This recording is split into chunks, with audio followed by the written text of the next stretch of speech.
Well, it's nearly 3 minutes past the starting date. So let's start. My name is Joanna Bourke, and I am the director of the SHAME project. And SHAME, as you may know, stands for Sexual Harms and Medical Encounters. And really, really thrilled that so many of you can come and join us today to launch this fantastic book called Trailing Abuse: Considering Historical Representations of Sexual Violence Against Children, written by the wonderful Nick Basannavar, historian, and of course, Associate Fellow of Birkbeck's SHAME project. I just want to start with some housekeeping. I notice that people are still coming in, so some housekeeping to start with. Firstly, this event will be recorded, but you don't have to worry. Speakers only will be on the screen so that people can listen to it and watch it at a later date. There is closed captioning and live transcription. These are available on the button on the bottom right of your screen, but in the chat you'll also see information about where you can access that. Really, really important. We're going to have about 30 minutes at the end for questions, discussions. Please, as we're talking, put your comments and questions into the chat bar, and they're going to be picked up by me for the Q&A at the end of this event. Now, if you purchase the book today, you can get a 20% discount. So please make use of that. And again, the discount code is going to be in the chat. We have to say that, unfortunately, I mean, this event obviously is going to refer to sexual violence and sexual violence against children. And this, of course, may cause distress. You will have been sent a link to our safeguarding statement ahead of time. But please, take care of yourself. Feel free to go in and out as you want, and you'll find the safeguarding statement. If you don't have it with you, it is in the chat. But the important thing is please, stay safe. This is a distressing topic, obviously.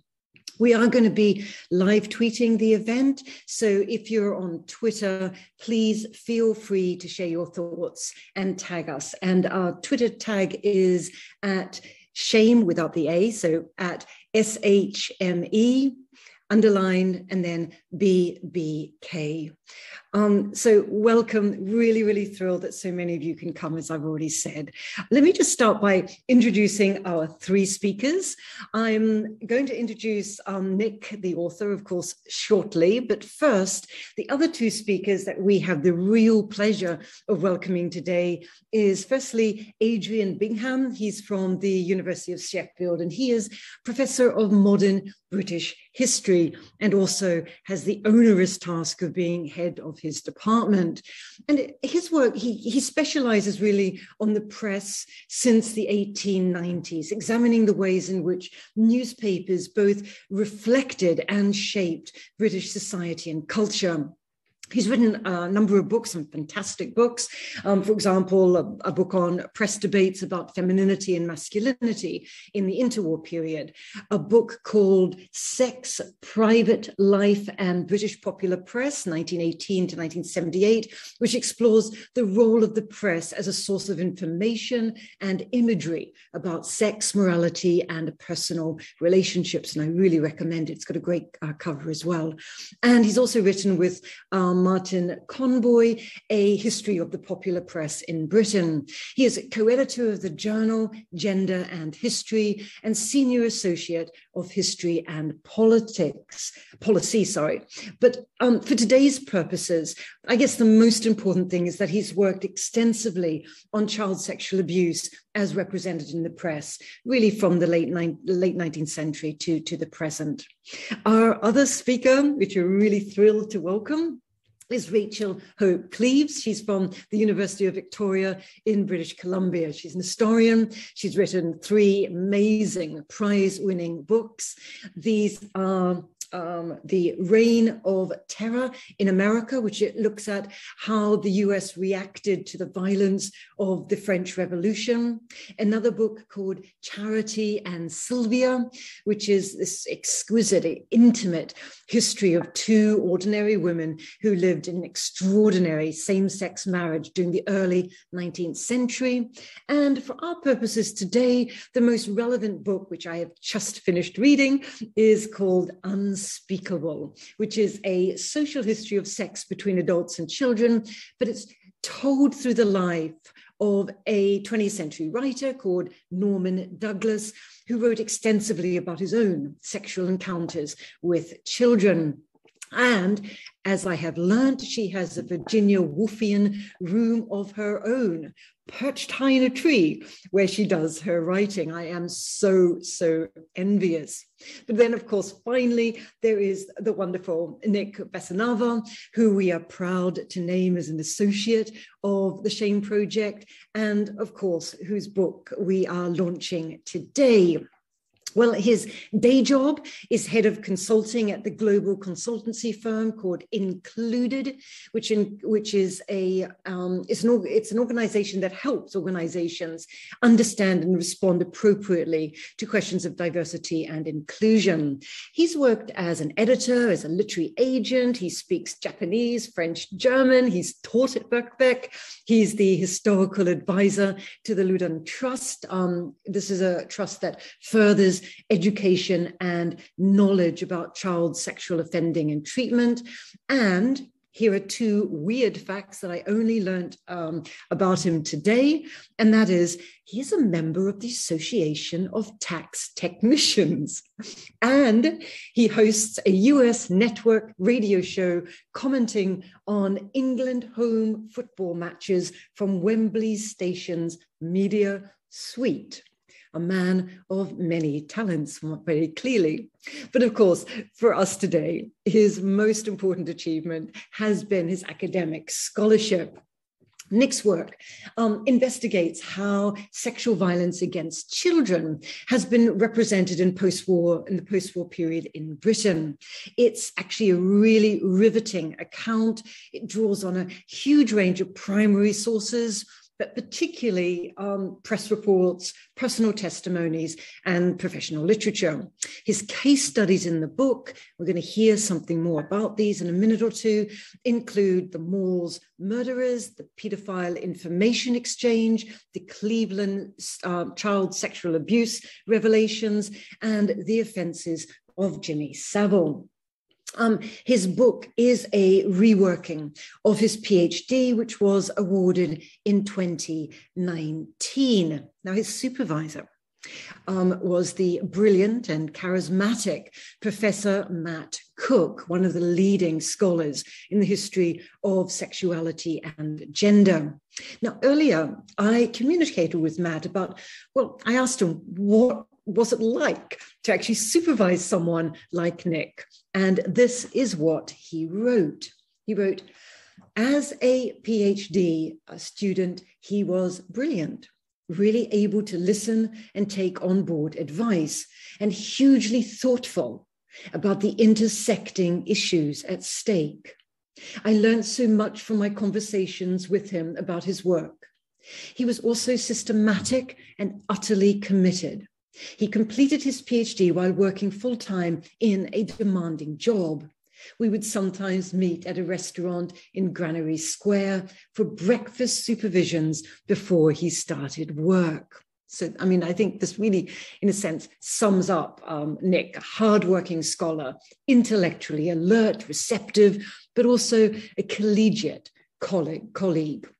Now, there are many things that have impressed us about Nick.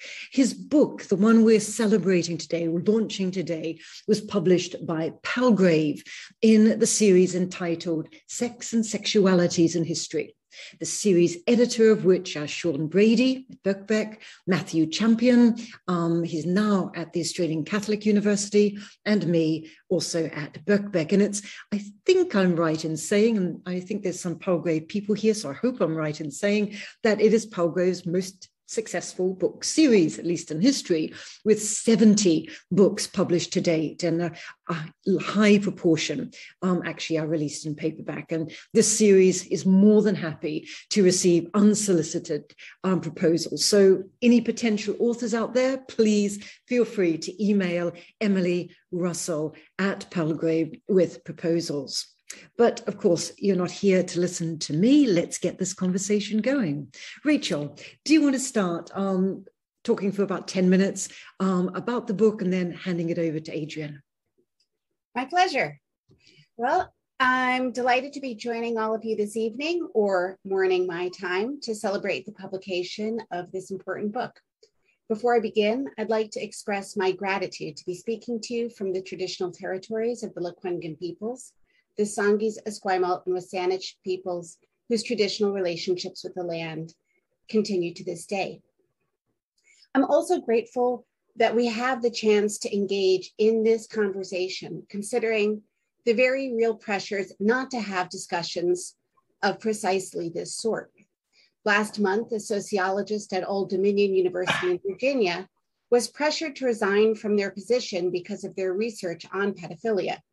Alan Walker, who goes by they, them pronouns, wrote a book titled The Long Dark Shadow, Minor Attracted People and Their Pursuit of Dignity, which argued for destigmatizing pedophilia as a means to encourage minor attracted individuals to seek treatment and to prevent them from committing sexual offenses and from harming children in the future. In short, Walker's book suggested applying the principles of harm reduction to the problem of child sexual abuse. But to their critics, Walker's use of the term minor attracted persons instead of the ubiquitous term pedophiles was no better than an apologia that threatened to normalize child abuse. And in the weeks since Walker's forced resignation, few voices have risen to their defense, no doubt from fear that any defense will lead to attacks on the defenders as child abuse apologists themselves. Walker's experience may be viewed as proof positive of a frequently made claim that pedophilia is the ultimate taboo topic of our age. But as Nick Basannavar's book shows, this conclusion is not quite right. Queer theorist, legal theorist Joseph Fischel wrote in his 2016 book, Sex and Harm in the Age of Consent, quote, "The problem is not that nobody is talking about children, sexuality, and sex offenders, that such things are impossible to talk about, or that they've been suppressed from the public sphere. To the contrary, we cannot not talk about child sexual abuse and sex predators, and we cannot not watch the latest television drama series or live news report on the sex offender, the priest, or their victims." Fischel's observation seems even more apt today during the era of QAnon than it did 6 years ago. As conspiracy websites regale readers with news of hundreds of thousands of stolen children trafficked in Wayfair cabinets, and the mainstream news headlines each morning give us updates about Jeffrey Epstein, Ghislaine Maxwell, and Prince Andrew, it seems more true than ever that we cannot not talk about child sexual abuse and sex predators. But the only conversation we can have is about monsters, not men. And as Walker's experience demonstrates, to even question whether this narrative is the most helpful to the interests of children risks subjecting the speaker to blowback so extreme it might result in public attacks and the loss of their livelihood. And this is what makes Nick's book so important. In Trailing Abuse, Sexual Violence Against Children in Britain since 1965, Nick uses 4 critical episodes covered by the British media, from the Moore murders to the exposure of Jimmy Savile's predatory behavior, as a micro-historical method to trace how public discourse has arrived at its current state. When Nick first contacted me about his book last spring, I was excited to read his work. My own recently published book, Unspeakable, had used the life of the notorious British writer and pederast Norman Douglas as a window onto the history of sex between men and children from the mid-19th through the mid-20th centuries, before the rise of contemporary pedophile discourse. Douglas died in 1952, and although my book emphasized the differences between discussions of intergenerational sex during his lifetime and in the present, it made no more than a cursory gesture toward the story of how that change had taken place. Nick's truly extensive research has filled in the gaps in my knowledge. Like Joseph Fischel, Nick argues that dichotomies such as silence versus speech do not accurately render the linguistic landscape surrounding child abuse. He writes that in the sources, rather than representational darkness, we find richness, debate, difference, and complexity when historicizing critical areas, pedophilia and child sexual abuse, perpetration, and childhood. Importantly, these shifts in language are not mere questions of semantics, since how we speak creates meaning and plays an active role in shaping events. One of the most important contributions of Nick's book comes from his chapters about the Pedophile Information Exchange, or PI for short, a group founded in 1974 and disbanded a decade later that ostensibly sought to provide a support network for self-identified pedophiles. It also sought to abolish the age of consent. Not long after it was founded, PI became the subject of police investigations that led to the prosecutions of several members for promoting sexual acts against children. In recent years, critics have condemned the supposed support given to PI by free speech groups at the time, like the National Council for Civil Liberties. Nick's research shows that, quote, clearly, high-profile political and media groups had allowed PI members a platform for their views. But he also shows that the expansion of conversation around the subject of adult-child sexual relations had the effect of making the British public more knowledgeable about the dimensions of abuse, and thereby led to the destruction of PI as an organization. In summary, Nick's book overturns the idea that speech about intergenerational sex that fell outside of a simple monster narrative, as had been typical in the coverage of Ian Brady and Mira Hindley, which led to books like Monsters of the Moors. He overturns the idea that that speech that falls outside of this monster narrative was implicitly guilty of legitimizing pedophilia. Instead, discussions of PI, he argues, introduced the term pedophilia into the popular British lexicon, marking a representational watershed in discussions of adult sex with children that made it easier to identify child sexual abuse.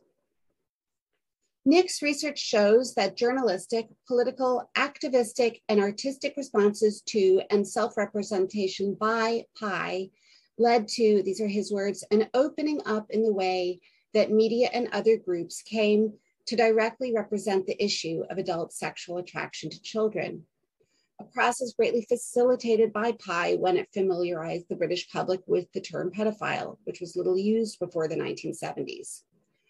During the Moors murders, discussions of child sexual abuse were euphemistic and limited. After the rise of PI, public discussion became far more direct. In the end, far from normalizing child sexual abuse, the public discussion of PI's aims and public engagement with the writings of its co-founder, Tom O'Carroll, caused a, quote, immediate hostile and public backlash to the broader concept of intergenerational sex. Of course, the rapidity of that backlash points to the dynamics that make this subject such a troubled one for scholars, especially emerging scholars at the beginnings of their careers. Quote, attempting an objective discussion of pedophilia is a potentially career-ending pursuit for an academic, Nick writes in his introduction. Heady waters to swim into for a first book. But the stakes are clear. The costs of not doing the work extend beyond the scholar to the community. To return to the example of Alan Walker, if we silence efforts to differentiate abusers from minor attracted persons who haven't engaged in abuse, we undermine the ability to design positive interventions that might prevent the latter group from ever acting on their erotic inclinations. Nick's book demonstrates the evolution of language concerning child sexual abuse over the course of his study was not one from silence to speaking, but from euphemism to directness, from elusive vocabularies to what would become new popular tropes. But those tropes themselves can be obscuring when they become new monster narratives. What we need is a profusion of language, a multiplicity of ways of talking about children and sex, not a single discourse that blinkers us to child sexual abuse that doesn't fit the master narrative. Hopefully, Nick's book will give people courage to take up the conversation. And now I will hand the reins to Adrian. Thanks very much, Rachel, and welcome everyone. Good evening. It's a real pleasure to be here to celebrate the launch of such a rich and stimulating book. I was fortunate enough to read this in thesis form 3 years ago, acting as the external examiner, and it was great then, and even better now. I mean, it's really great to see how much further it's developed since then. So first thing to say to everyone, go and get a copy of the book if you can. It's a really fantastic piece of work. One of the particularly rewarding things for me, as Joanna has said, is that in the book, Nick is exploring many of the same themes that I'm interested in and that I've written about myself. And I'd like to thank Nick for engaging with my own work in such a generous and thoughtful way. I'm pleased that our interpretations are broadly aligned, even though we've approached the material differently and we each have a distinctive and different things to say. And I hope that the process has been mutually beneficial. I've certainly learnt a lot from Nick's book, and seeing someone approach similar material from a different perspective has been really interesting. Particularly useful for me has been his close attention to language, and the depth and thickness of his analysis, and the depth of his case studies, which Rachel has highlighted, the 4 key case studies, has really clarified my own ideas. So I'd like to thank him for engaging with my work, and hope that our work complements each other pretty well. Now, as Rachel said, the central argument of Nick's book is that rather than seeing the public discussion of child sexual abuse as being marked by a move from silence to visibility, we should be seeking to understand different codes and registers in which the subject was discussed. It wasn't a simple transition from a hidden, silent space to one of visibility and explicitness. And I think Nick is absolutely right to highlight this, and it seems to me key to understanding the changes across the century. And Nick's real contribution is to tease out, analyze and decode those changing languages and registers. As Rachel has said, the opening case study is on the Moors murders of the mid-1960s, and I think it is very well chosen, and he shows how, to quote the book, representations of child sexual crime were heavily infused with euphemism, metonym, and proxy. Language invoked demonic imagery in order to portray Ian Brady and Myra Hindley as inhuman and unknowable. It also represented the scene of the crimes, the Moors, as a mystical hinterland, and drew on and exploited contemporary cultural and social fears, in particular homosexuality. Such ways of speaking came to stand in for the apparently unsayable nature of crimes against children in general, and the details of the Moors murders in particular. So the point is that there were ways of addressing this. There were forms of language, even if the language that would later be used, the language of paedophilia or child sexual abuse, was not then widely employed. And I think particularly useful starting point to use court reporting, because that, and I've looked at this in my own work, is one of the key ways in which the media and the press in particular found to talk about sex, and in particular sexual transgression. The popular media have long had this key tension in their approach to sex. On the one hand, editors, writers, producers have recognized the intense public interest in sex, that sex can sell, but they operated in a context where the boundaries of acceptability were strictly policed, and material that was too sexually explicit could mean losing the opportunity to serve a mainstream market.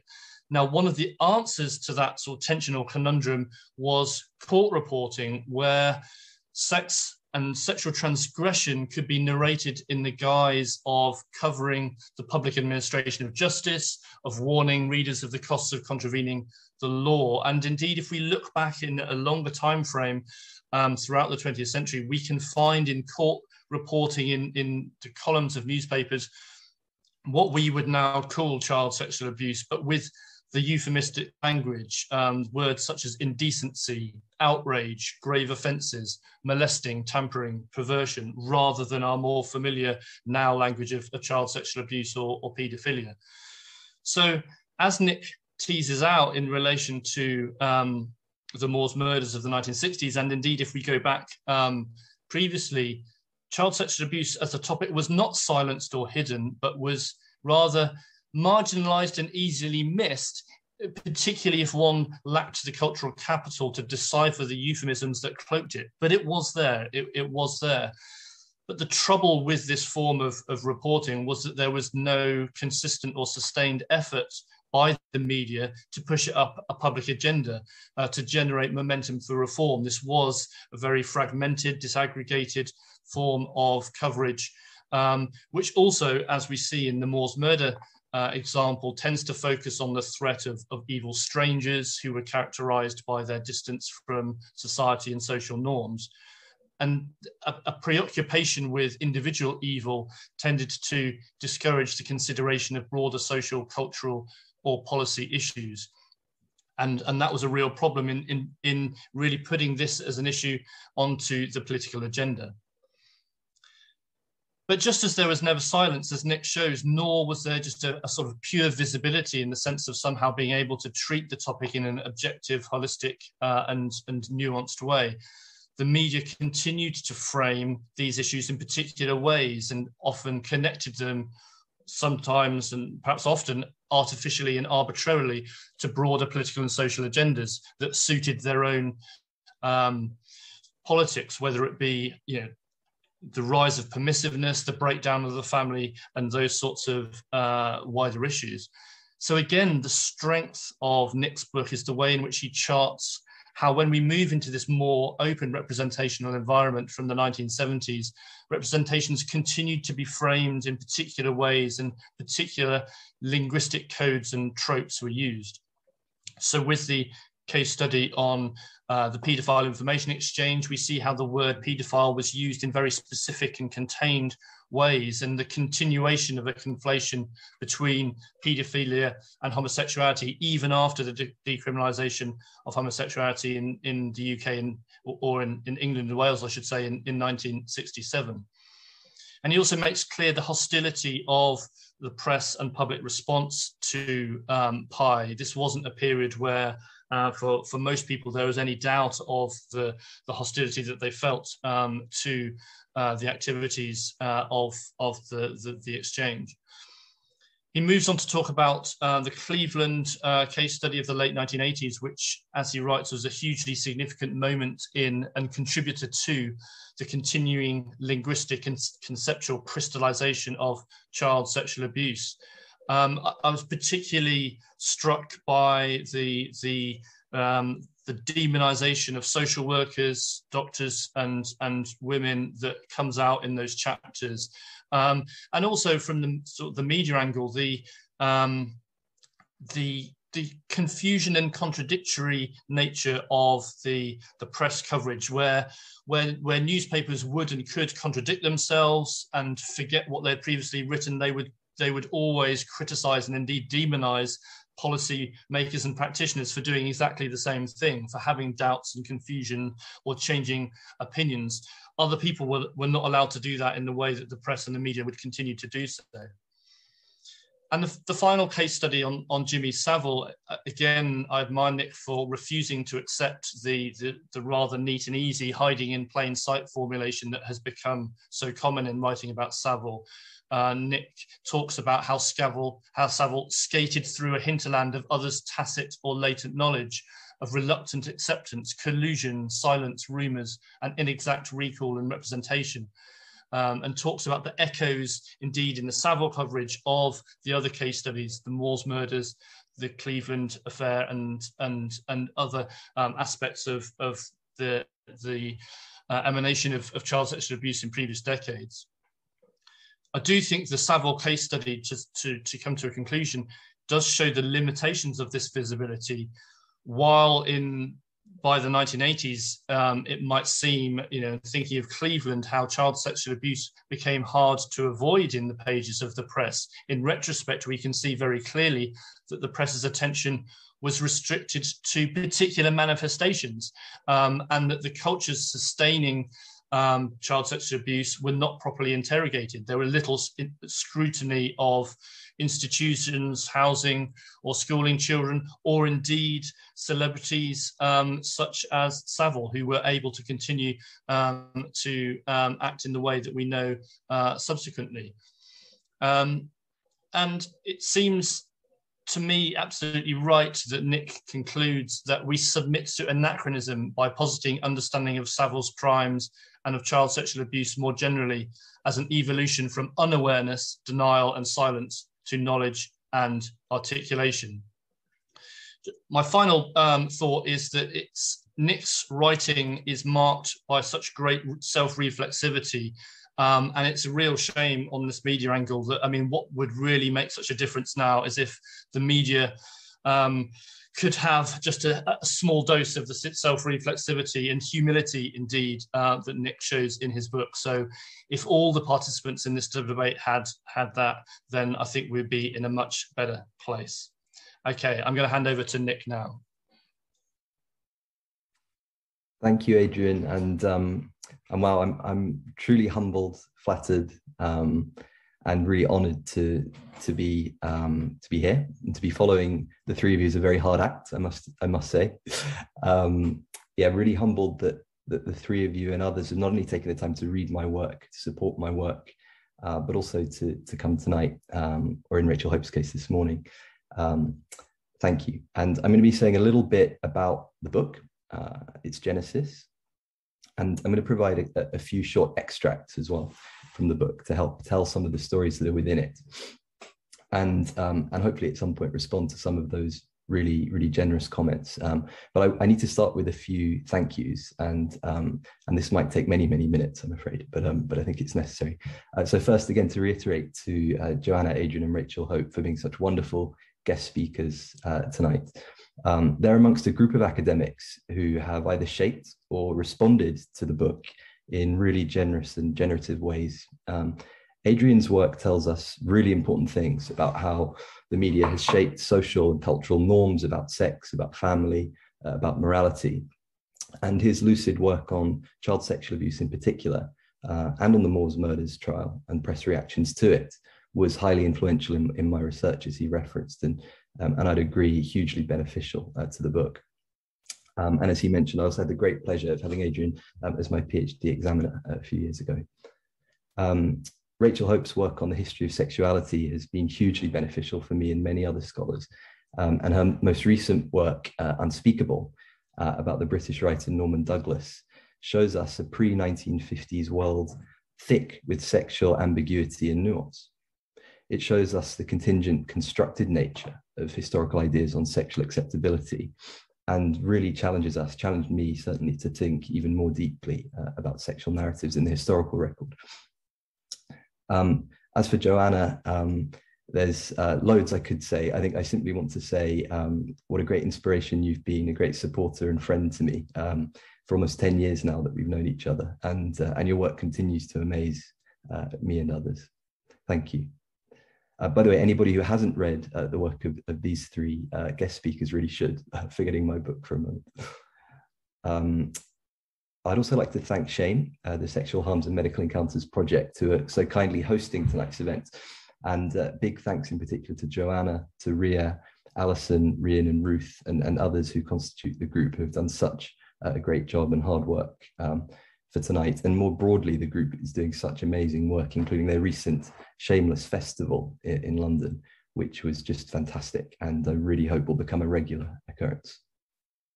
Palgrave, the publishers, thank you so much to series editors Joanna, Sean Brady and Matthew Champion, plus editors Emily and Raghu, and plus the anonymous peer reviewers who made some really helpful, constructive suggestions during the writing process. To Birkbeck, where my research started about 10 years ago now. Birkbeck supported me with a scholarship over several years whilst I juggled research with a day job. And as Joanna referenced, I'm very proud to be an honorary fellow in history at Birkbeck through to 2022. Matt Cook, who Joanna went to before this event for some words, he was my PhD supervisor, and I often say was part mentor, part therapist, part-time breakfast partner, but above all a real friend, and I believe in the audience today. So a huge thanks to Matt from the bottom of my heart for everything you've done for me. And also a big thanks to Jerry White, my secondary supervisor, Professor Jerry White at Birkbeck, who supported me through some very tricky moments in my PhD and helped me ultimately get over the line. There's a host of other academics and professionals, including those who endorsed the book and those who have read it at various points, who have supported my work along the way. They're too numerous to name in full here, but a brief shout out to some of them, including Julia Late, Jen Baker, Justin Bengry, Gil Frank, Corrine Min, Rob Hale, Peter Hill, David Miller and Laura Hoyano, and many, many more. Almost there. Colleagues that included my day job, who as well as being a fabulous bunch of people, do really important work to help build more inclusive organizations in the private and public sphere, including a lot of work with universities. So if you don't know them, please do check out Included. They're at included.com. Friends and family, some of whom are here today virtually, but in particular, I want to call out my wife, Yuko, her ceaseless patience with me over the years. She's gone to a pub to watch this in peace, I believe, which I think is a great choice. But what love she's shown me over the years is not unappreciated. And everyone else who's just to spend their Tuesday with us on this difficult topic, a huge thank you. And it's really heartening to see so many numbers in the chat today. Thank you. It would be remiss of me not to encourage you all to actually buy the book. So please do that using the discount code, which is in the chat. So I'd like to talk a little bit about the genesis of the book and a little bit about what the book is doing from my perspective. So as I said, I began the research that led to the book in 2012 at Birkbeck, University of London. And I think there were three motivating factors that led me to undertake the work. I think the first interest was activistic. I'd observed the lack of care around so many aspects of this issue, the issue of sexual violence against children. And you can take whichever statistics you want to. The National Association for People Abused in Childhood claim that there are 11 million adult survivors of child sexual abuse in the UK today, and up to 90% of those were abused by someone they knew. It's staggering. But what's also staggering is we don't actually know the full extent of abuse. And approaches have been immature across so many key areas, whether it's prevention, policing, treatment, support for survivors. What was also frustrating was the seemingly disproportionate focus, as Adrian and Rachel have touched on, of media and political interest on high-profile or celebrity abuse cases. And these sensationalist press approaches seem to take us nowhere. This monster narrative, as Rachel Hope so correctly put it. So frankly, I think I was angry and frustrated by this, and I hoped and wondered if we could improve this situation. The second motivator was really intellectual interest. So I'd conducted research on, for my master's, on Freud, the psychology of collectives, on taboo, and on Richard Nixon, in no particular order. And I was interested in how particular issues became taboo and what the narratives around them were historically. So were things which we now consider anathema actually acceptable in some long ago hazy past space? And to me, as a historian very much interested in historiographical arguments and the philosophy of history, language had always mattered a great deal. I observed a relative, though certainly not universal, neglect of the subject of child sexual abuse in the historical record, and the narratological aspects of child sexual abuse as well. So I wanted to understand broadly how we got here, but also to challenge and to historicize specific representational rhetorical aspects of the past. And I think the final motivating aspect was the personal, and specifically an interest in childhood experience. Of course, we can't in many ways dissociate the personal from the professional, the intellectual. But I had in some ways a simple childhood, in some ways a challenging one. As a dual heritage child, I had multiple, often confusing racial identities. And when I was 13, I suffered the loss of my father to a terrible illness, which I now recognize really marked my life. As a result of that, I suffered from depression from late childhood and throughout my entire adult life. And I believe a lot of the roots of this lay in childhood. And so that's why I became very interested in exploring childhood experience and somehow to combine that with my intellectual professional interests. So that's a bit about the genesis of the book. I'd like to talk a little bit about what the book's about and from my perspective. I think a lot of it's been said very eloquently, more eloquently than I can already, but here goes. So the book uses a case study approach to paint a historical picture, which shows us how languages, narratives, vocabularies, arguments, and attitudes towards adult sexual abuse of children have changed or not changed over time. And it focuses particularly on Britain since the mid-1960s, though not exclusively. It reaches back to, for example, the Victorian period. It also looks laterally to other geographical contexts, such as North America, Australia, and others. The book is about representation in many ways. It argues that representation is important because it's from representation that we as humans draw meaning. It's how we structure our worlds and our attitudes. So much begins and ends with representation. And specifically, language matters because it both shapes and plays back understandings, beliefs, memories, and how these things shift in contingent ways. So the book picks up the representational histories of the 4 specific cases that others have mentioned: the Moors murders and subsequent trial of 1966, the story of the Paedophile Information Exchange, which was a paedophile advocacy group which campaigned for the abolition of the age of consent in the 1970s, and recently re-entered the news cycle in the UK as well in recent years. The Cleveland child sexual abuse crisis, which began in 1987, and the Jimmy Savile affair, which has attracted so much comment and attention in the 21st century. So through these cases, the book explores a variety of settings, the press and media, more broadly drawn, but also the political sphere, medical professionals, and more. And the sources that I drew on were a range of the rhetorical, the procedural, the professional, the emotional, and the affective. In doing this, I was aiming to challenge myths and assumptions, which state, for example, that in the past there was a lack of knowledge of sexual violence against children, a total lack of knowledge, or that there was a total absence of ways of addressing it representationally. But instead, as Adrian alluded to, I encountered a very diverse set of approaches to child sexual abuse, in some cases highly ambiguous, in some ways, yes, less structured, less sound, less robust, but in other ways more sophisticated than I expected when entering the historical record.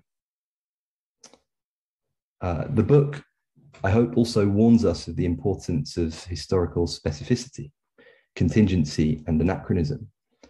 For example, terms such as paedophilia and child sexual abuse were not commonly used in Britain before the 1960s. For example, during the Moors murders trial, as Adrian has pointed out, journalists drew on other themes such as sadism, fears around homosexuality, and other narrative forms to tell their stories. Terms which are assumed today were established in popular use at different moments. So paedophilia, for instance, I found came into common parlance via the self-representation of pi. So a positive self-framing of paedophilia, a pro-paedophile lobby group. By looking back to the origins and mutations of such terms, we might better understand the contexts in which they're created and the impact that they had and continue to have. This has implications not only for our understanding of the past, but also the way that we craft meanings and approaches in the present. Now, if you'll indulge me, I've selected 4 short extracts to read, one from each case study. And the reason I've done that is because I think in combination, I hope they encapsulate some of the linguistic examples and broader key themes I've just outlined. So let's start with the Moors murders. And I'm going to read a passage about the Moors murderer Ian Brady, which touches on how media groups drew on genre, such as crime and mystery literature, as one means of approaching the seemingly unapproachable topic of sexual violence against children. And this segment is called Literature is to Blame. When Ian Brady was 9 years old, he visited Loch Lomond. According to the writer Jean Ritchie, it was a transformative experience. It was, quote, a day of discovery. He discovered in himself a deep affinity with the wild, rugged, and empty scenery around the lake. He was moved by the grandeur of the hills, awed by the vastness of the sky, unquote. Such accounts of Brady played on his love of nature in order to portray the moors as his natural domain, almost like a wild animal. Journalists focused on atmosphere, memory, and the particular location of the crimes as another way of indirectly positioning Brady and Hindley themselves as something other. Even before members of the public were fully aware of the identities of the defendants, articles mentioned the darkness falling over the grim, mist-laden moors as police searched for bodies in October 1965. Articles described the police working in fog-shrouded Yorkshire moors under the garish light of arc lamps and torches, digging in peaty soil near a bleak hillock. Bones were gently removed as flashes lit the sky, and it was altogether a fantastic scene. In an aside, the article noted that the spot where the grave was discovered is in an area used by courting couples, alluding to sex and death on this bleak moorland. Dark, grainy images deployed by newspapers alongside the articles also contributed to a sense of foreboding. The visual and linguistic register in these articles constructed a space thick with mystical, preternatural imagery and energy. These were not new devices, of course, particularly the association between crimes, the unknown, and haunted moorland. As Roy Hattersley said, literature is to blame. The moors evoke, if only in the subconscious memory, a picture of bleak terror. 1960s journalistic writing on the Moors case can be seen stylistically as extractions or continuations of, for example, the Victorian Maiden Tributes campaign and the murder mystery format. Newspaper editors understood public interest and the impact of cultural memory and tailored output and language as such into their own discursive genres. The popularity in particular of reimagined versions of Wuthering Heights and various Sherlock Holmes television and radio incarnations suggests a British public attuned to predatory, horrific, and mysterious tales, often involving murder. Members of the media participated fully in these narratives. On the paedophile information exchange, I'm going to read a passage which shows the forthright hostility to pro-paedophile groups in the 1970s, and this is called Tolerance Has Its Limits. Popular appraisals of pi and paedophilia were almost universally negative and quickly administered, particularly in the written press. This hostility manifested in newspaper headlines, opinion pieces, governmental debates, interviews, and public action. The 1975 tabloid account that first announced pi to the wider British public introduced them as the vilest men in Britain, with the writers asserting that most of pi's members shouldn't be allowed within 1 million miles of a child, and that the activities of members amounted to depravity. Tom Crabtree, a journalist at The Guardian, felt that when you look around you at reality, it's sometimes enough to make you physically ill. The Daily Mirror, meanwhile, declared that the idea of sex between adults and toddlers was totally repulsive to the overwhelming majority of mature people, and exasperatedly that the Daily Mirror is a tolerant newspaper, but tolerance has its limits, and this is it. In Parliament, too, the alarm was evident. Home Secretary Roy Jenkins claimed that pi politically didn't have a cat in hell's chance of success. Rhodes Boyson MP described pi members as nutcases and wondered what will the next group ask for. This sample displays the remarkable strength of language and feeling in reactions to pi. Tom O'Carroll, who was one of the founding members of pi, remembered this in 2018 when giving evidence to ICSA, the Independent Inquiry into Child Sexual Abuse, as a storm of unbridled hostility. Reading and listening through these media archives, what was particularly apparent was not the notion that pi, once it became visible, was somehow openly welcomed or tolerated in 1970s Britain, at least outside of some pockets of radical academia, but quite the opposite. The common opposition to what pi was contending, as well as remarkable similarities to later reporting of behaviors, both in terms of attitudes and linguistic tropes. During a 1977 protest against pi members, and I quote here, Mr. Gerald Kemp, a reporter for the Daily Telegraph, was badly scratched under his eye and had his coat torn as he went in to cover the meeting. Before he had a chance to explain that he was a reporter, one of the crowd shouted, "He's one of them," end quote. What emerges from the record is a sense that the discursive tropes of current popular representations of paedophilia and the paedophile, including the monstrous depictions and the baying mobs, are also to be found, or perhaps have their origins in, 1970s portrayals of the pi paedophiles.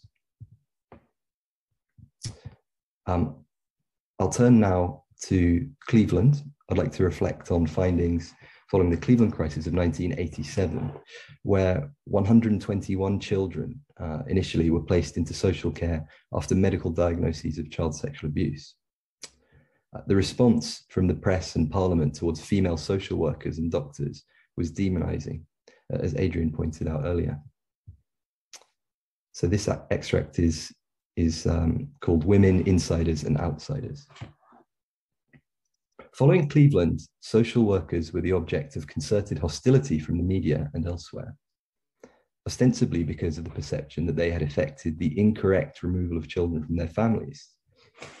Doctors involved in the Cleveland diagnoses, namely Marietta Higgs and Jeffrey Wyatt, faced censure even more severe. The majority of the demonized individuals were women. Mika Nava, writing in the late 1980s, described women's treatment as a massive and violent seizure of misogyny, and picked out an article from the Daily Mail that shows how sections of the press projected the disputes in Cleveland as a gender battle, with women, Higgs, Marietta Higgs, and social worker Sue Richardson depicted on the top of the page as, quote, the doctor and the social worker, close quote, and men, for example, Dr. Alistair Irvin on the bottom, as the logical, gravitas-heavy politician and police surgeons, safe pairs of hands. Jeffrey Wyatt remembers the treatment of Higgs as frankly appalling, with all the outrage, in his words, focused on her. Higgs, Wyatt felt, was in a very invidious position as a woman in the 1980s, and was particularly vulnerable as a relatively new consultant without many parents who could vouch for her. The treatment of Higgs in the tabloid presses even shared some narrative themes with that given to Myra Hindley in 1966. Side-by-side images of Richardson and Higgs on the front page of the Daily Mail, alongside a headline stating "The Conspiracy," were redolent of police mugshot front pages utilized by the Daily Mirror for Brady and Hindley. In terms of textual framing, Brady and Hindley were partners in murder, according to the Daily Mirror, whilst Richardson and Higgs, according to the Mail many years later, were a hospital consultant and a woman social worker who conspired with each other. And I think the use of woman as a modifier is interesting. It describes Richardson in a way that suggests her gender was somehow an important and intrinsic part of her assumed culpability. As with Hindley, the Cleveland inquiry seemed to cause particular disturbance amongst media groups and conservative politicians because it involved female actors who had supposedly abdicated their gendered responsibility for protecting children. The last extract I'd like to read is from the book's part on Jimmy Savile. And I think this extract challenges some of the questions that have been asked about Savile in the UK in the last 10 years, which have revolved around themes such as knowledge, silence, and ignorance. And this extract is called Hiding in Plain Sight, ? In Jed Mercurio's BBC drama, The Line of Duty, 2016, a police room interrogation is underway. A male ex-police chief is suspected of conspiring to participate in and cover up child sexual exploitation, along with some local VIPs. The ex-chief is an unobliging interviewee. Police staff project a photograph that shows he and a local councillor greeting a shock blonde-haired, track-suited, cigar-smoking celebrity at a charity event. One of the officers asks the ex-chief if he recognizes the man. He replies, "I think we all do."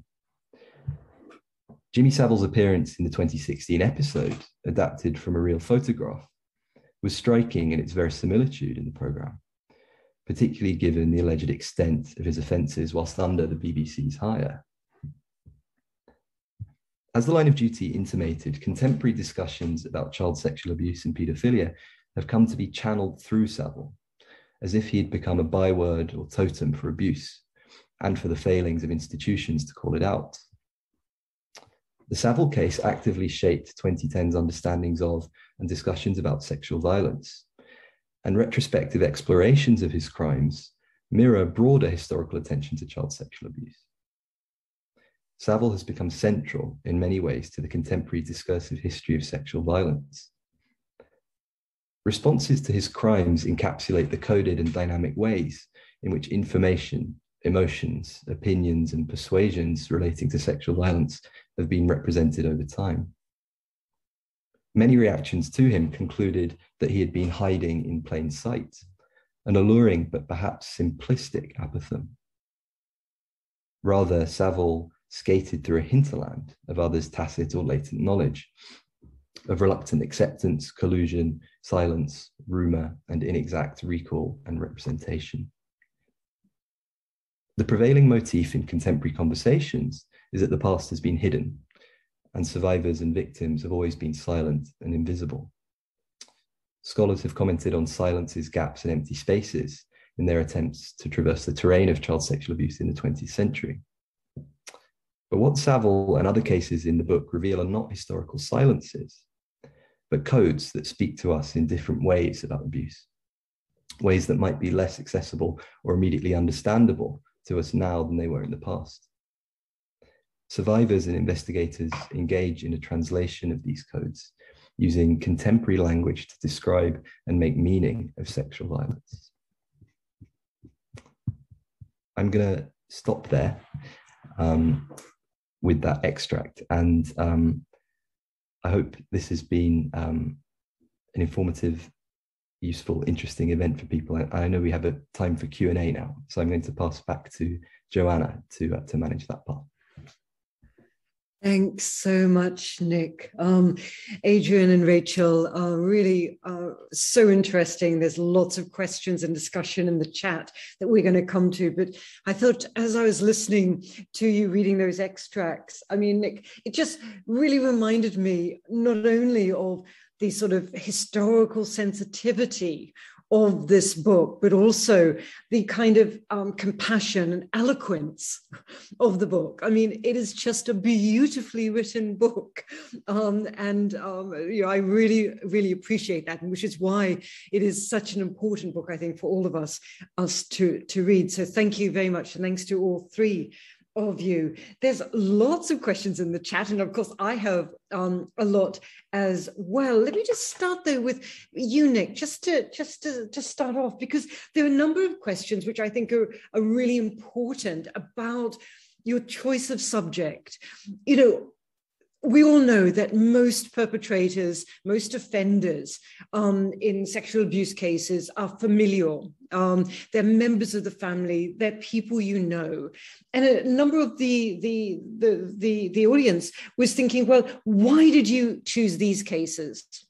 Why didn't you look at familial abuse, where there's not this sensationalism, there's not perhaps this distancing mechanism taking place? And linked to that is that by looking at these quite public non-family abuse cases, except of course for one exception in your book, what does that tell us about other kinds of sexual abuse that is, of course, really, really prevalent?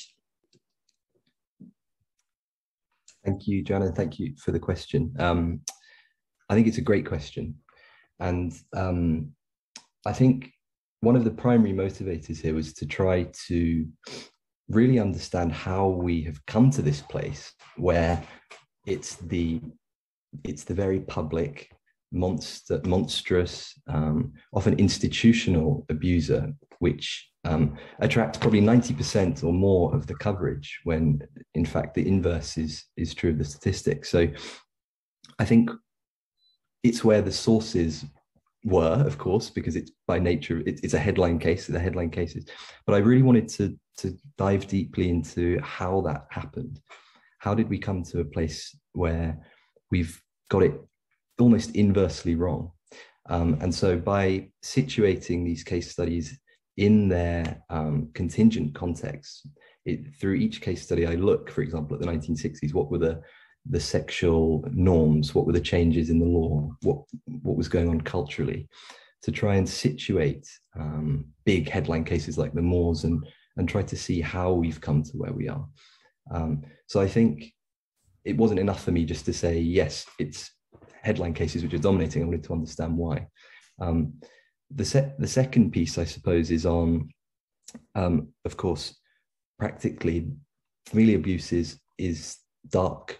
It's a dark crime. And what I mean by that is it's not understood in the sense of the extent of it. We don't know how much really exists, which is the terrifying thing about the 11 million figure. It's a best guess.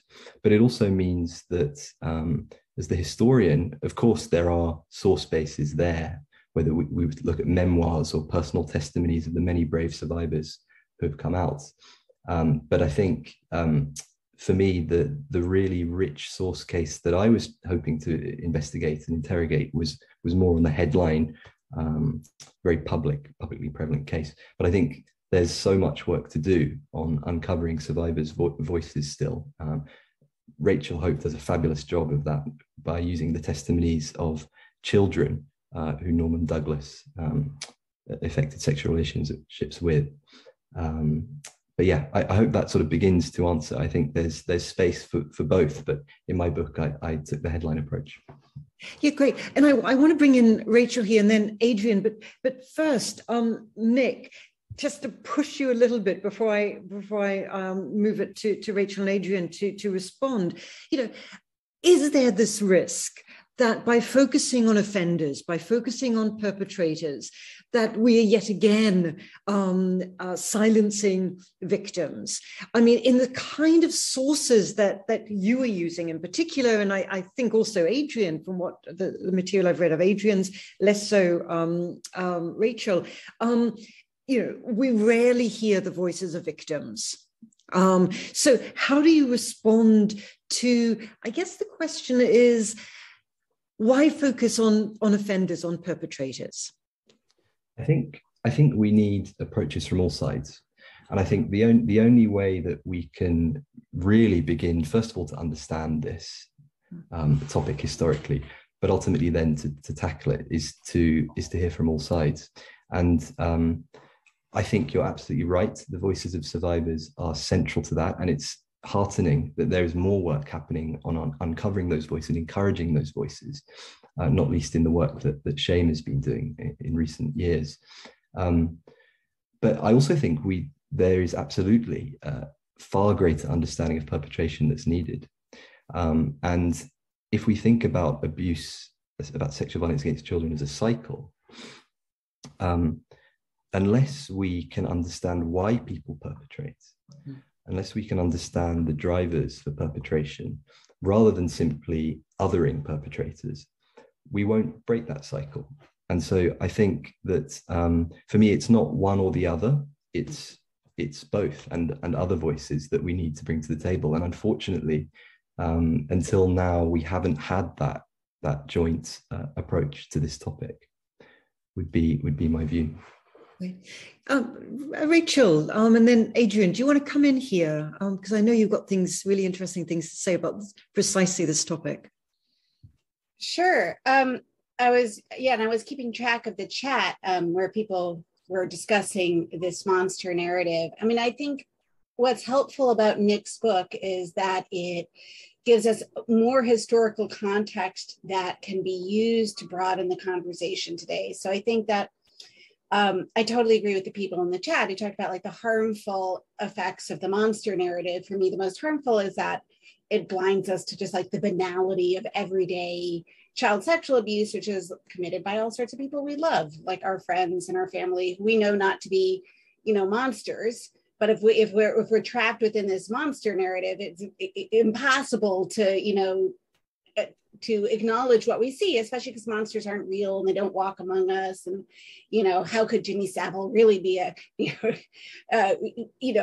doing the things he was saying he was doing in public? So, I mean, what I think is, you know, the problem with having this conversation is that as soon as you talk about the banality and ordinariness of child sexual abuse, it feeds into these attacks that what you're doing is normalizing child sexual abuse, and you're creating an apology for it. So like that's why I tried in my comments on Nick's book to highlight his chapter on pi, which you know, where he shows that like the expanded public discussion, including like talking to, you know, book reviews of Tom O'Carroll's book, or like people talking to Tom O'Carroll in public, did not lead to the normalization of child sexual abuse, but really had the opposite of effect of making it much more possible for people to talk concisely and accurately about intergenerational sex from, in fact, a critical point of view. And so,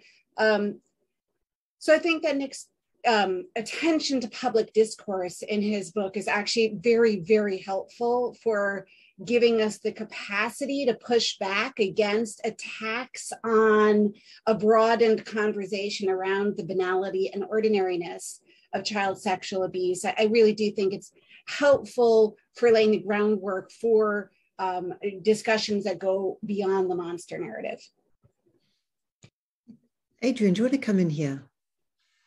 Yeah, I mean, I would agree with what both Nick and Rachel say. I mean, clearly we need to approach this from different dimensions, and absolutely we need to hear the voices of people who have experienced these sorts of events. I mean, in my own research, I started from, you know, the press and exploring the dynamics of the press. So that's what I was initially preoccupied with. But I mean, I do think, to echo what Nick and what Rachel have just said, is that I think it's absolutely, we can only understand some of the silencing of survivors or the marginalization of survivors by understanding the hold of these narratives and the repetition, the entrenchment of these narratives. And I would also, I mean, we've spoken about the monster narrative. I mean, I would also, there's a sort of, it seems to me, a second stage of connecting those narratives to a wider agenda of, oh, well, this also speaks to the decline of morality, the decline of the family, you know, the damage of permissiveness or whatever. There's this sort of double movement where there's a sort of, you know, there's this sort of, on the one hand, a creation of a monster, but then straight off going into a sort of a set of agendas, which then distances everything from the realities and the mundanity and the voices of the survivors. So I think both of those things are very problematic. But until we unpick and tease that out and show, as Nick has done, how that happens across time, I don't think we'll be able to hear the voices properly or give them the proper space. Yeah, and much more difficult, of course, when you're looking historically about to try and find those voices. And even if you're looking at court transcripts, you know, they are still mediated through a particular genre of courtroom testimony and those sorts of things, which does complicate it. There was one really, really interesting more comment in the chat that I just want to refer to, because I thought it was fascinating. And this was a comment that was looking at the monster narrative that is being, that you know, Nick, you talk about, saying that it can actually be also very damaging to survivors, contributing to framing their experience as unspeakable and the last taboo. And I thought that was a very interesting way of you know, different way of looking at it. But Nick, one of the people in the chat said, okay, and this was actually a response to to Rachel's discussion, but I'd like all of you, in fact, to reflect on it. And the comment was something along the lines of, okay, you're speaking about monsters, but you're speaking about men, and it's all gendered male. So I think what the person was getting at was, well, what about female perpetrators? And, you know, we know that female perpetrators, even in the 19th century, when you're looking at, you know, the scandals there, where it was often mothers who were very involved in abusing children or facilitating the abuse of their children. So that gendered element, I mean, gender is so important in your book, Nick. So really, I think this is an opportunity for you to say, well, what is the gender? What's gendered about this? And why are we speaking in terms of male solely? It's a great question. I think one is to look at this purely statistically, of course, and the overwhelming majority of perpetrators are male. However, that a majority is not a universality. And of course, female perpetration exists and has existed throughout history. Joanna, you referred to 19th century examples. Unfortunately, we've seen recent events pertaining to child abuse in the UK in the headlines as well, involving female perpetration. So first, we must acknowledge that it exists. Something I picked up in the record that I touched on with the extract on Cleveland, and also was very present in press reporting on the Moors murders, was actually, and Joanna, you've done lots of work on Myra Hindley and gave a recent fabulous talk about Myra Hindley, but was the extraordinary proportion of press attention given to Myra Hindley. Now, Ian Brady attracted a lot of attention, but as a proportion, I haven't done the exact maths, but I think Myra Hindley attracted more. And I think part of that was, as I said, I think in one of the extracts, a kind of shocking aspect to a socially conservative country, which saw a woman who had abdicated her responsibility, her gendered responsibility for caring for children, instead was murdering children. And I think that's interesting. That's doing lots of things. I think those press reports tell us a lot of things about gender dynamics in the 1960s, about the roles of men and women in the 1960s, and the things which Myra Hindley was picked up for included descriptions of her nature, or in fact her unhuman nature. So this linking of female perpetration to a lack of humanity, whereas the extract I read from you spoke about how Ian Brady, the things he enjoyed as a child. For Myra Hindley, she was described in terms of, big hands and sort of grotesque visual features, which was very different to how Ian Brady was portrayed. We saw this again with Cleveland in the extract I read out. Geoffrey Wyatt and Marietta Higgs, who were the two doctors most predominantly involved in that case. Geoffrey, who I spoke to for the book, himself had noted and observed the much more vitriolic response to his colleague Marietta Higgs than to him. And so this was a thread that really ran through, And of course, it can be applied to victims as well, because again, female victims make up the majority of child sexual abuse sufferers. But again, where's the attention? At different points in the historical record, the focus has been on boys. If we look to the 1970s, when Pi came to prominence, the interest there was the dynamics around the recent partial discrimination of homosexuality, the supposed threats to boys, and so on. So I think that the gendered lens is very important to both perpetration, but absolutely to survivors as well. And I think there's still an enormous amount of work that needs to be done there. The other thing I would add as well, in addition to gender, aspects that I don't get to in the scope of this book, but socioeconomic difference, race, and other characteristics which just haven't been explored enough. And I think are areas I would like to focus on in the future. Lovely. I mean, do Rachel or Adrian want to come in here? We've got lots more questions if you don't, but.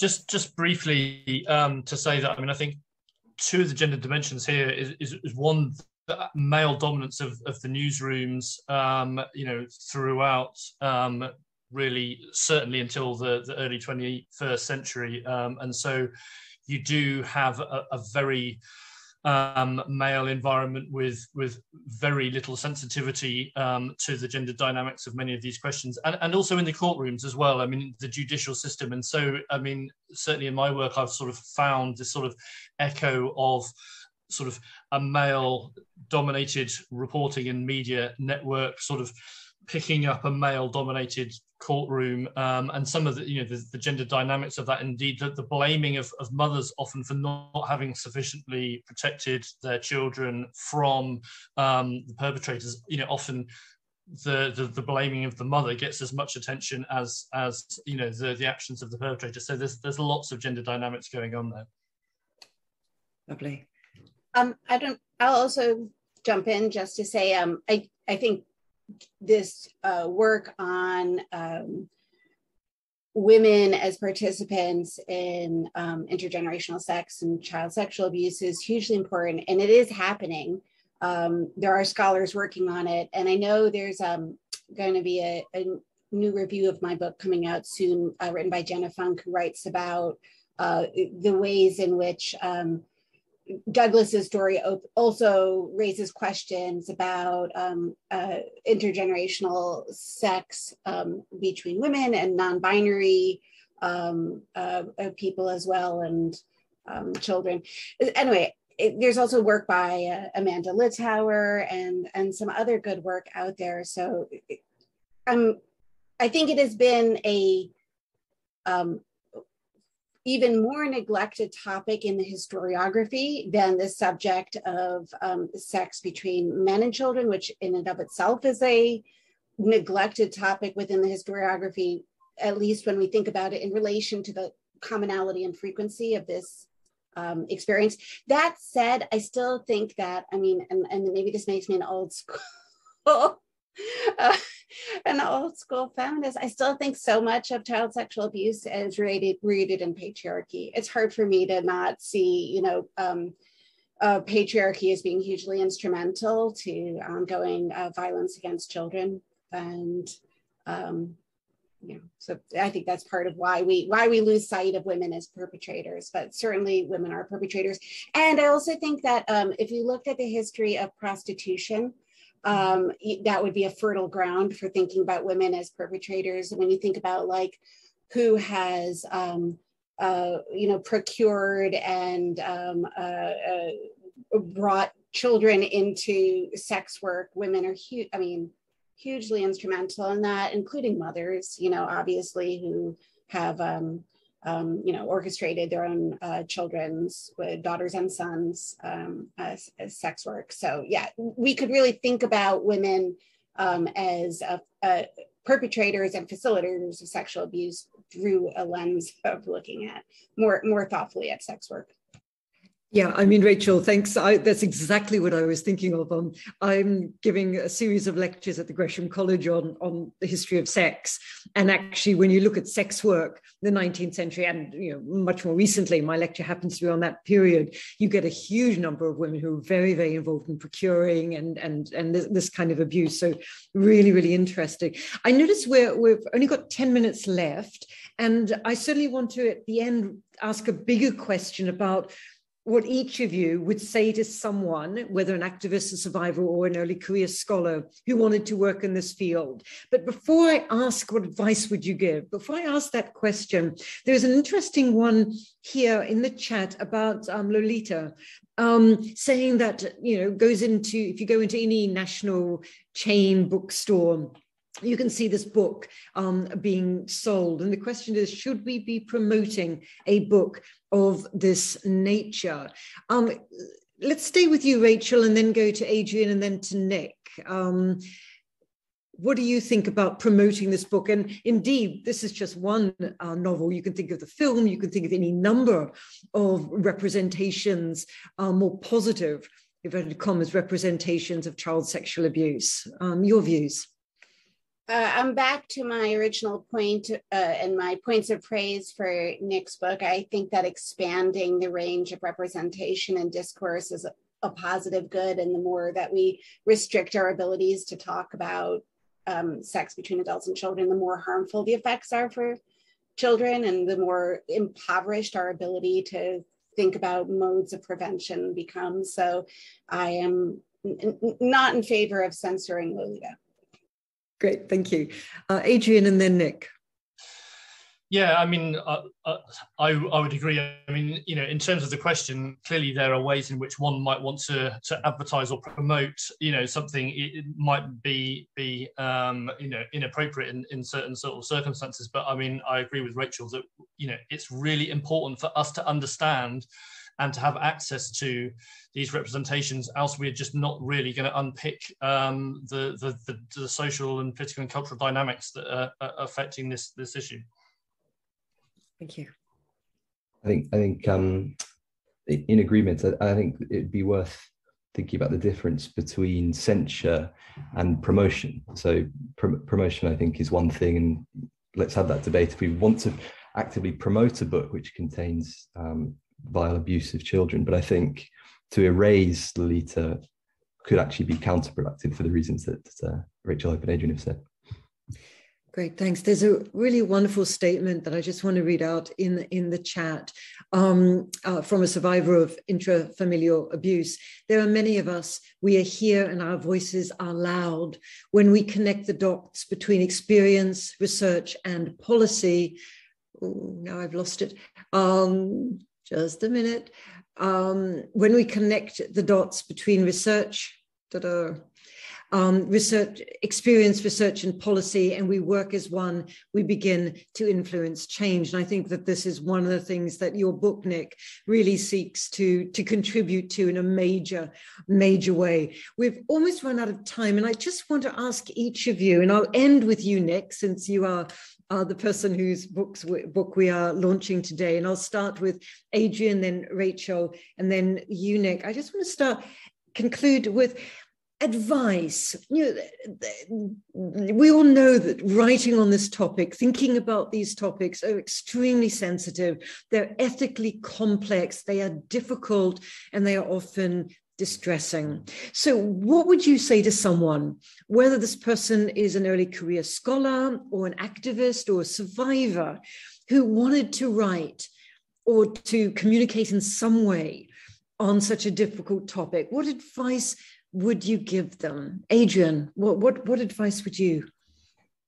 It's a difficult question. I mean, but what I would say, I think probably two things. One is that, and Nick's book is a one sign, and indeed all the work that, you know, we all represent and others too, and that's been cited, that this is a field that has grown, you know, significantly over the last 10, 15 years. There are people out there, there are resources, there are languages, there is a field now. There are projects like, you know, your own one, Joanna. You know, there are spaces to do this in a thoughtful, reflective way. And I mean, I think one of the reasons we're here today is to celebrate a model of that sort of reflective, thoughtful approach. And what I would say to people is, you know, look at the best examples of work in the field, and there are ways of navigating through this really difficult territory and terrain, but there's also plenty of distinctive things and fresh things to say, and recapturing some of the voices as comes out in the chat. There's plenty of work still to do. I mean, the other thing that I would say is and certainly this came out in the policy work, is that we need, and this is where historians are so useful, I think, is to connect these questions to wider structures, wider political, social, economic structures. You know, Rachel mentioned patriarchy. I mean, I think we're only going to find roots through this by thinking expansively and thinking about how we connect the specific of this topic to the broader sets of power relations that continue to define our society. Absolutely, Adrian. Thank you very much. Rachel. if anybody were embarking on this work, I would advise them to make sure they have institutional backup before they do. I mean, I want to be honest that we live in a moment when this work is just extremely dangerous to the researchers, and people do become the subjects of social media attacks, and people are losing their jobs, and people have been prosecuted, for saying things that challenge our extremely restrictive language around the history and current policy. And so I have to be honest and say, before you embark on it, think about whether or not you have the institutional backup, should you come under attack. The other thing I would say from a sort of a personal and ethical point of view is that I try to be guided by the principles of humility and thinking like, well, what do I know, and being open to this sort of self-reflexivity that Nick demonstrates in his book. And this is a project, a topic in which one really cannot be too self-reflective, I think, or too humble about what you think you know. Thank you very much. Really supportive. Nick? I'd absolutely echo that. I think being really aware of the intervention that we make when we enter into discussion of this topic, and doing that with real care about the potential impact of what we say and the intervention's impact. I think a massively important thing is compassion for the historical subject, compassion for survivors, compassion for actors who have been involved in this issue. So care, compassion, and also the third would be support, because as Adrian alluded to, there are, and it's a growing number of people working on this topic, supporting each other, brilliant groups like yours, Joanna, or many others around the world. So adding to that support, drawing on that support, care and compassion. Thanks very much. We've run out of time. So just a few things, because we do need to thank, there's so many people behind the scenes who have made this event happen. I particularly want to thank, of course, our colleagues in Palgrave, Sex and Sexualities and History series, Emily Russell in particular, who runs that series with us as series editor. Thanks so much for such a beautifully produced book and for getting out in time for this this book launch. Also want to thank other people behind the scenes, Rianne Keys, who is live tweeting this event, Alison McKibben, who has been really involved in the publicity and the website for this event. Both of these are colleagues at the Shame Project. Really huge thanks. Nothing would happen without Ria Supriosing, who is our public engagement and events coordinator at the Shame Project, and literally nothing would happen without Ria, literally. So many thanks there. Please, we've got a survey. Please fill out the survey just so that we get feedback from you. Join our mailing list. If you just go onto the Shame website, shame.bbk.ac.uk, you can sign up for free and you'll be told about all of our events, which we have a number coming up in 2022 now. This is our finale for the year. But finally, thank you to the panelists for such a wonderful discussion, really thoughtful, and certainly I learned a lot. So Adrian Bingham, Rachel Hope Cleves, and Nick Basannavar, really appreciate your time and coming here to talk to us about all of your work. Please, if you don't know their work, look it up, read their stuff, buy Nick's book. And thank you for all of you who attended and really thoughtful things in the chat. Really appreciate that. These events depend on us trying to communicate. We can't do it face-to-face anymore. Hopefully those days will come back. So thanks to everyone who turned up this evening. And we hope to see you at other events. Have a lovely evening. Bye.